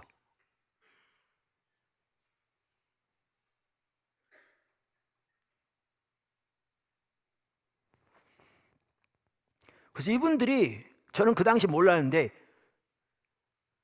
근린 시설은 교회가 들어올 수 있거든요. 근데 그전엔 전혀 그런 거 모르고 있었는데 알고 보니까 근린 시설 들어갈 수 있는데 시청이나 구청에 가서 이거를 종교시설로 용도 변경을 해야 돼요. 대부분 안 하고 있는데 몰랐는데. 근데 그거를 못하게 이분들이 조직적으로 방해하는 겁니다. 듣기로는 가서 막 책상 엎어버렸다고 그러고 3명씩 조직 짜서 매일 하루에 3번씩 시청에 전화하는 거 해주지 말라고. 직원들이 노이로제 걸릴 거죠. 못하게 막는 거예요. 그럼 우리는 어떻게 하냐? 경기도 행정심판해요. 그러면 당연히 법적 하게 됐으니까 우리가 이기죠. 그럼 이분들은 대법원까지 이제는 민사로 그걸 가로막으려고 준비하고 있어요. 대법원 가도 이겨요. 문제는 그 수년 동안 우리가 이 재판에 매달리고 있으면 하나님이 너무나 귀하게 일하고 계신데 어떻게 할 것이며, 그 다음에 우리가 이긴들 누구한테 손해배상을 청구할 것이며, 또 심각한 게 문제가 뭐냐 하면 쓰지는 못해도 이자하고 그 다음에 관리비는 나가야 돼서 한 달에 700만 원이 그 당시 우리 예산 작을 때니까 쓰고 아껴 쓰고 남은 모든 걸 거기다 몽땅 집어넣어야 되는 거예요. 앞에 안 보이는 이런 일을 닥친 거죠. 거기다 또 심각한 게 뭐냐 하면 일이 이렇게 되니까요, 성도 중에 한두 명이 사람들한테 이런 말을 퍼뜨리는 거예요. 그때 하나님 뜻을 분별할 때 나에게는 아니었는데 사람들이 다 하나님 뜻이라고 그러니까 자기는 가만히 있었다는 거예요. 우리는 무슨 일을 할 때 그냥 임의대로 안 하잖아요. 같이 모여서 뜻을 분별해서 하잖아요. 그리고 그때 부정적인으로 인식되더라도 이해되더라도 하나님과 관계에서 말하라고 그랬잖아요. 그럼 그때 말했어야 되는데 아무 소리도 안 하고 있다가 이때쯤 되니까 얘기하는 거예요. 비겁하잖아요. 근데 문제는 이렇게 되니까 그 영향력이 확대되는 거예요. 앞이 안 보였거든요. 그래서 성도가 이 영향력이 확대되면서 홍해가 갈라진 거 두 쪽으로 쫙 갈라지는 거예요. 죽겠더라고요. 길이 안 보이고 분명히 주님의 인도를 따라왔는데. 한 번은 세문교 선교회 연합하는 목사님이 한 번 와가지고 우리가 같이 기도하는데 목사님 포도나무 교회가 홍해 앞에 섰대요. 그래서 내가 속으로 누가 지금 그걸 몰라?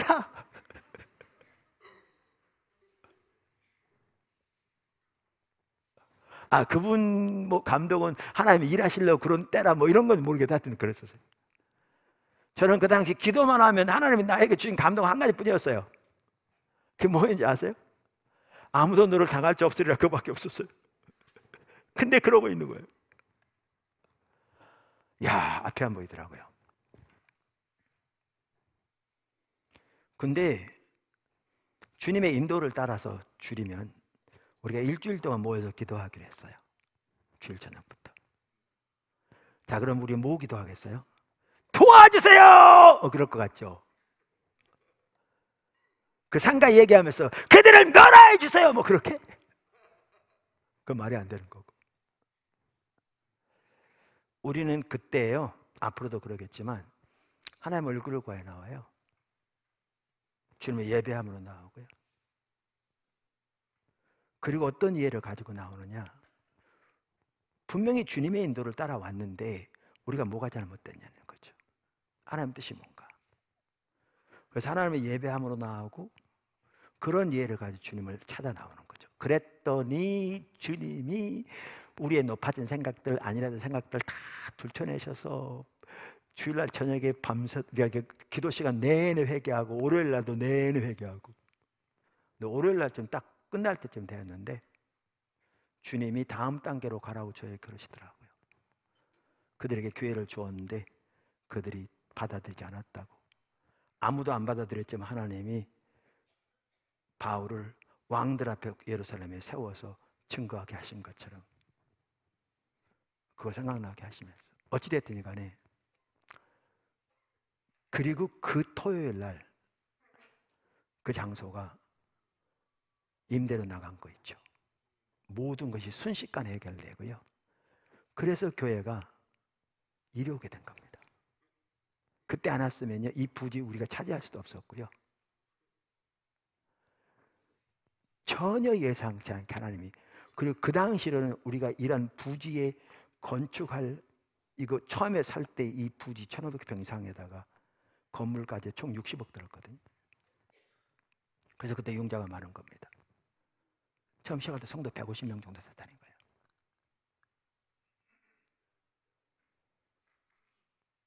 나중에 교회를 부지로 구입할 때쯤 되면 좀 더 늘었지만 그럼 그 정도 성도인데 하나님이 부지가 1500평 이상이고 하나님 부흥을 준비해야 되니까 융자하더라도 이자를 갚을 수 있어야죠. 은행 융자가 나와야 되고 60억 이상이 들 거를 따라오라고 하면 다른 사람 몰라도 저부터 못 따라가요. 말이 되는 얘기는 해야지. 근데 주님은 그 과정을 통해서 일하셨는데요, 주님이 일하신 게 딱 보이니까 아까 나눠지는 그 마음이 순식간에 쫙 사라지더라고요.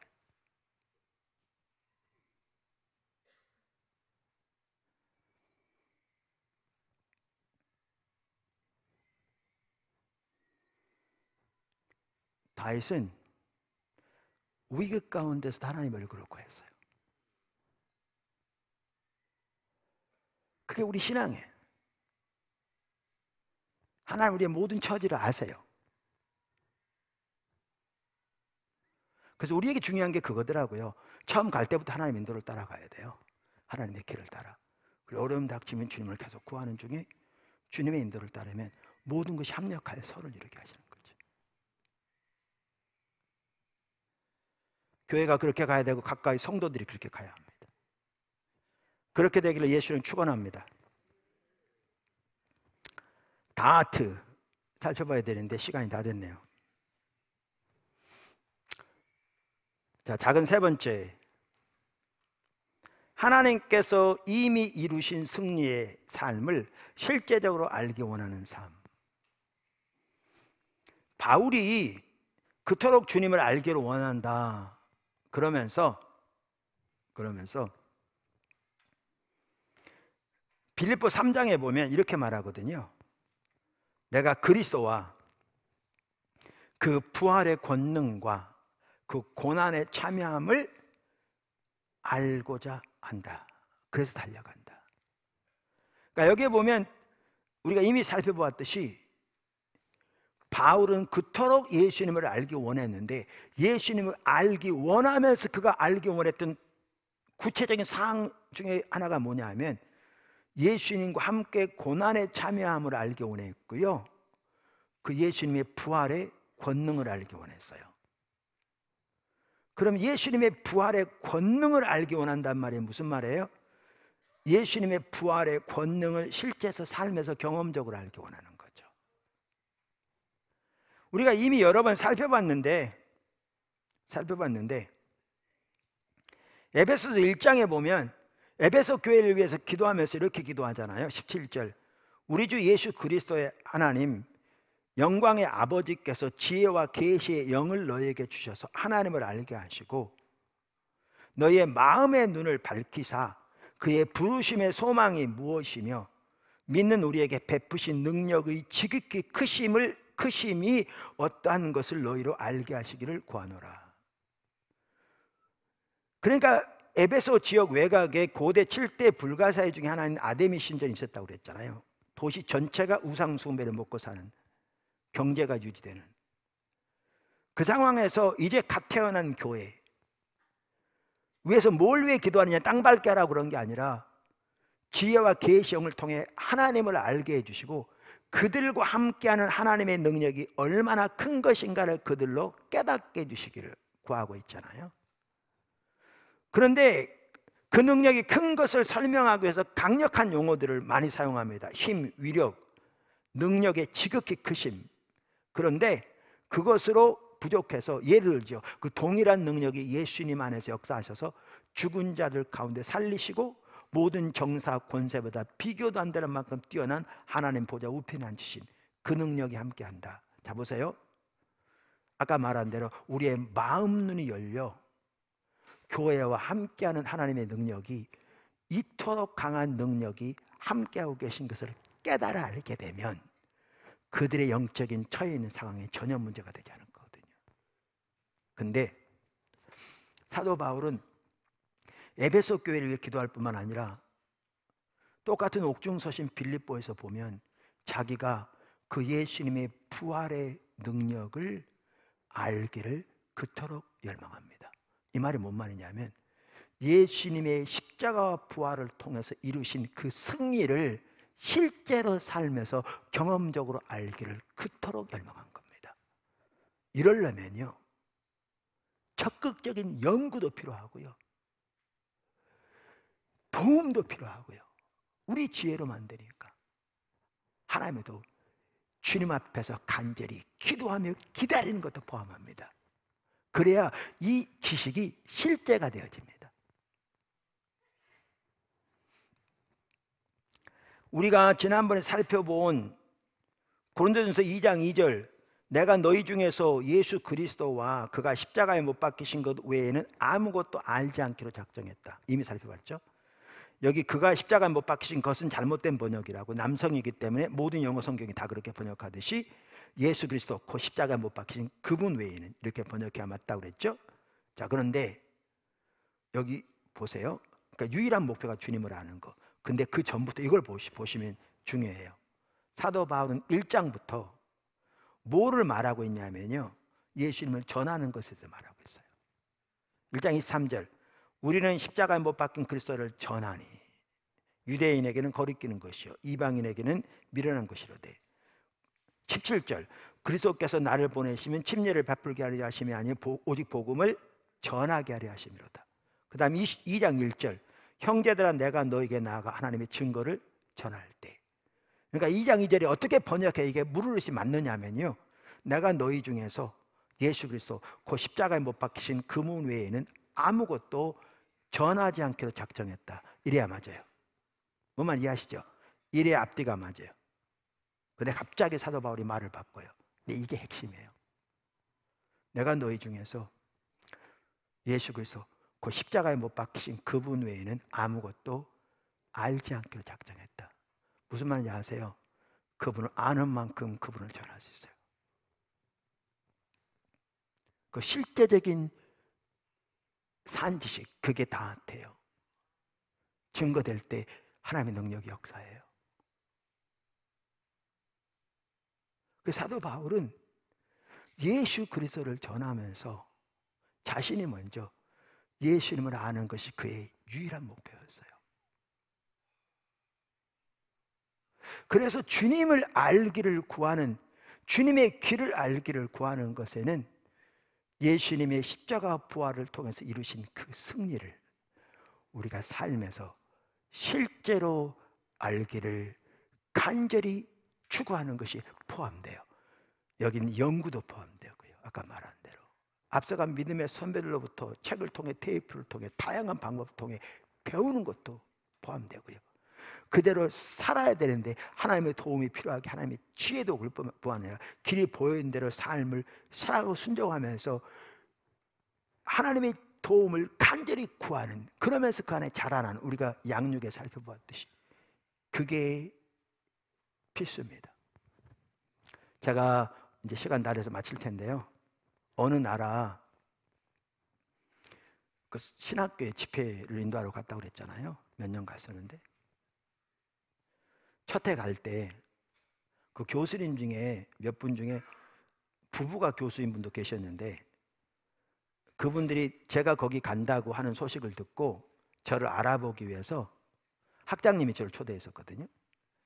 알아보기 위해서 제 책이 그 나라 말로 여러 개 번역돼 있어요. 그 책들을 많이 봤더라고요. 그러면서 이제 집회 중에 한번 식사를 같이 하면서 몇몇 교수님들과 함께 학장님이 그 자리를 마련해서 그분이 나한테 그러는 거예요. 오기 전에 내 책을 봤는데 자기가 미국에 있을 때 헨리 블랙가빈 목사님의 하나님을 경험하는 사람이 너무 좋아서 그 책 가지고 그분이 이제 박사 PhD 하면서도 이제 그 나라 그 교포 교회를 섬긴 거예요. 그 책 가지고 성경 공부도 인도했는데 제 책의 내용이, 가치관이 그 헨리 블랙가빈 목사님의 하나님을 경험하는 사람과 가치관이 똑같더라. 그래서 너무 좋았다 그러는 거예요. 근데 내가 딱 듣는 순간 저에게 뭐가 느껴진 줄 아세요? 헨리 블랙가빈 목사님은 그 책에 나온 내용이 단순히 이론적인 지식이 아니에요. 주님을 찾고 주님의 은혜를 구하고 주님의 길을 간절히 구하는 중에 주님의 임재가 구체적으로 함께 인도하시면서 주님을 따라가면서 그 놀라운 열매가 그의 삶 속에 나타난, 그것이 정리된 거죠. 그러니까 이 지식은 산 지식이에요. 가슴으로 아는 지식, 이걸 다트라고 그런다고요. 근데 그분은 머리로 하는 지식밖에 안 되는 거예요. 성경적이고 너무 내용이 좋아. 성경 공부돼. 근데 문제는 뭐냐면 이론적인 지식에 불과하니까 이만큼의 열매도 안 맺히는 거죠. 공허한 메아리에 불과한 거예요.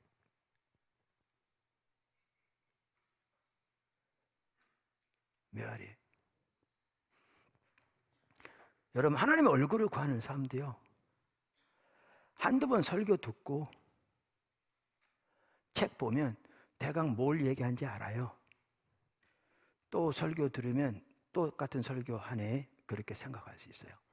근데 이 내용은 그 이론적으로 알라고 나누는 게 아니고요, 그 삶을 살자고 나누는 거예요. 근데 실제로 여러분이 그 삶을 살아서 하나님을 추구하는 가운데 하나님이 임재가 내 삶 속 회복되어지고 하나님의 주권적인 통치가 실제로 삶에 회복되어지고 내 삶에서 하나님이 주도권을 잡으시고 앞서가시는 거 실제로 회복되어지고, 그러면서 하나님 말을 믿음으로 의지에 순종해 가는 가운데 하나님께서 나를 통해서 하나님의 일을 이루시고 하나님 비전과 목적을 이루시고, 이 삶이 실제로 되어지려면요, 한두 번 설교 들은 것까지 절대 가능하지 않을 거예요.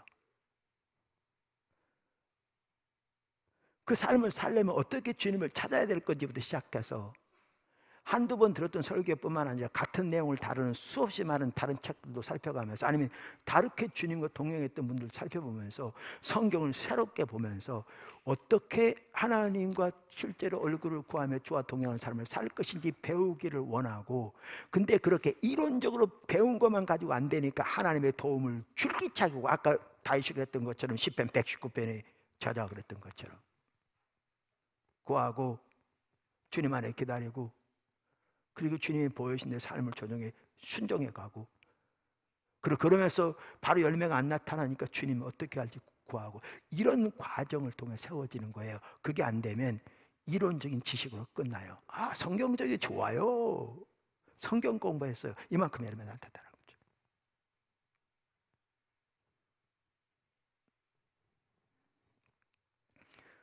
그러니까 바울은 예수님을 전하는 것에 대해서 말하다가 갑자기 말을 바꿔서 내가 너희 중에서 예수 그리스도 십자가에 못 박히신 그분 외에는 아무것도 전하지가 아니라 알지 않기로 작정했다, 이렇게 말해요.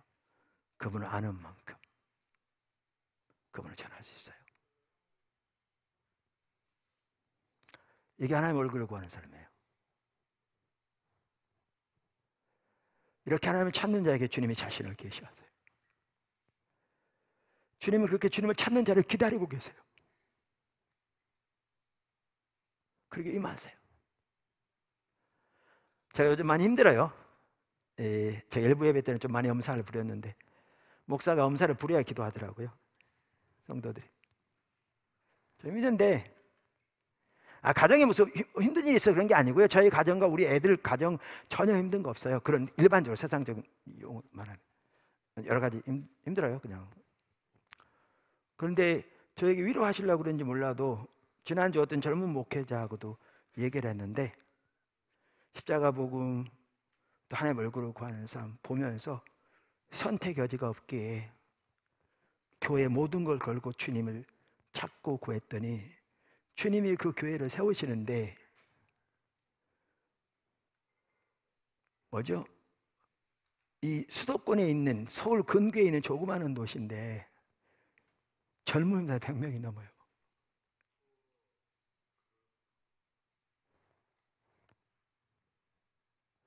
그리고 하나님의 군성교뿐만 아니라 젊은이사에게 놀라웠게 역사하셔서 지난주 침례교단 군성교 세미나 할 때 강사로 교단에서 초청했더라고요. 나를 잘 알죠.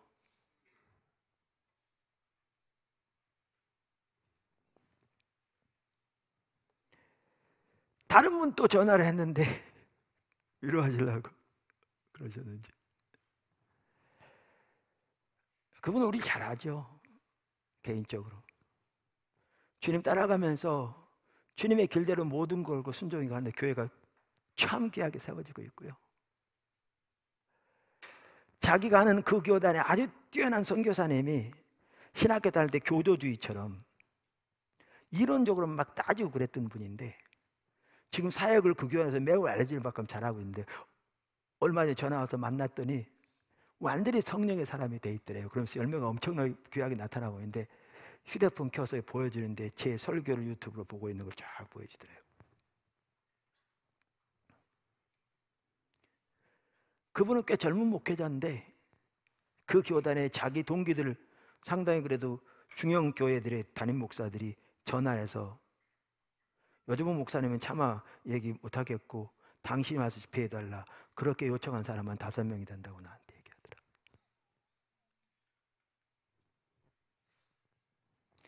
제가 제 얘기하려고 그런 게 전혀 아니고요.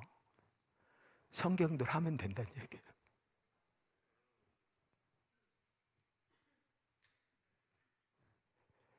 하나님 말씀대로 하면 된다는 얘기예요. 실제로.